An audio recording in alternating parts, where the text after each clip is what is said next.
ছাত্র জনতার আন্দোলনের সময়কার হত্যাকাণ্ডের তদন্ত নয়, তথ্য অনুসন্ধানের প্রক্রিয়া চূড়ান্ত করতে ঢাকায় এসেছে জাতিসংঘের প্রতিনিধি দল। বৃহস্পতিবার সকালে মন্ত্রণালয়ের পররাষ্ট্র সচিবের সাথে বৈঠক শেষে গণমাধ্যমে এমনটাই জানান প্রতিনিধি দলের প্রধান রুরি ম্যানগোভেন। বলেন, বাংলাদেশে মানবাধিকার রক্ষা ও গণতন্ত্র পুনঃপ্রতিষ্ঠা ও প্রাতিষ্ঠানিক ভিত্তি জোরদারে সহযোগিতা করবে জাতিসংঘ। কালার এক্সপার্ট, জর্জ স্যাপ এবং মাইল্ড অন হ্যান্ডস টেকনোলজি সমৃদ্ধ অরিক্স ক্রিস্টাল ওয়াশ আপনার লন্ড্রি এক্সপার্ট।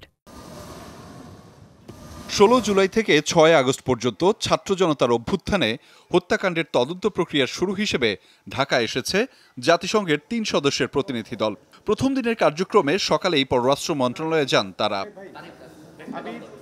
সেখানে বৈঠক হয় পররাষ্ট্র সচিব মাসুদ বিন মোমেনের সাথে। আলোচনায় উঠে আসে দেশে মানবাধিকার রক্ষা, গণতন্ত্র পুনঃপ্রতিষ্ঠা ও প্রাতিষ্ঠানিক ভিত্তি জোরদারের বিষয়ে। এক্ষেত্রে বাংলাদেশের অন্তর্বর্তী সরকারকে সব রকমের সহযোগিতার কথা বলেন প্রতিনিধি দলের প্রধান রুরি ম্যানগোভেন।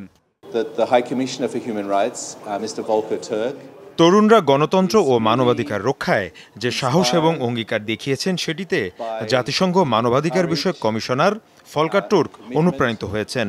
এ প্রেক্ষাপটে তার কার্যালয় অন্তর্বর্তীকালীন সরকার, নাগরিক সমাজ ও বাংলাদেশের জনগণকে যে কোনো ধরনের সহায়তা করতে রাজি আছে।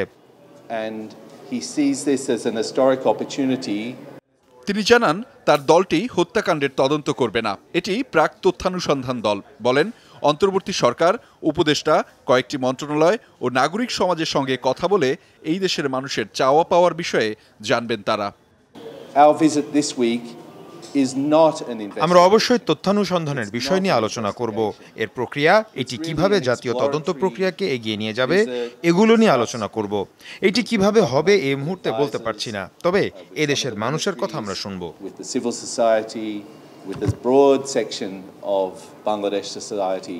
পরে দুপুরে রাষ্ট্রীয় অতিথি ভবন পদ্মায় দেশের সুশীল সমাজের সাথে বৈঠকে বসে প্রতিনিধি দলটি।